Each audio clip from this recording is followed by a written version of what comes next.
స్టార్మా నుండి తాజాగా ఓ ప్రోమో విడుదలయ్యింది. ఆ ప్రోమోను కానీ మనం ఒక్కసారి చూసినట్లయితే బిగ్ బాస్ హౌస్‌లో నిఖిల్ పరిస్థితి ఎలా ఉంది అన్నది మనకు కనిపిస్తూ ఉంది. అయితే నిఖిలే ఓ ఫేక్, అలానే ఒక మాస్క్ వేసుకునే దొంగ అంటూ నిఖిల్ అయితే తన మీద కావ్య అయితే ఆరోపణ చేయడం జరిగింది. అలానే బిగ్ బాస్ హౌస్‌లో ఉన్న నిఖిల్ మీద ఒక పోస్ట్ కూడా పెట్టడం జరిగింది.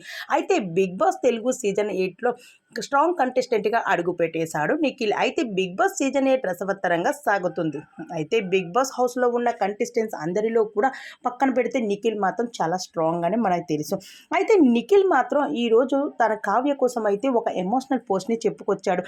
అయితే నా భార్య, కావ్య అయితే నా ప్రాణం అంటూ ఎన్నో చెప్పుకొచ్చేశాడు నిఖిల్. కానీ ఆ మాటలు విన్న కావ్య మాత్రం ఏ మాత్రం కూడా స్పందించలేదు. అయితే నిఖిల్ ఒక మాస్క్ వేసుకునే దొంగ, తన మాటలు అవి మాత్రం కూడా నమ్మకండి, ఇలాంటి వారు మీరు మోసపోకండి అంటూ కూడా చెప్పుకొచ్చేసింది కావ్య. ఈ మాటలన్నీ విన్నా ఒక్కసారిగా ఎమోషనల్ అవుతూ వచ్చేసి ఈ మాటలను నాగార్జున గారు మాత్రం నిఖిల్కి మాత్రం అందజేయడం జరిగింది.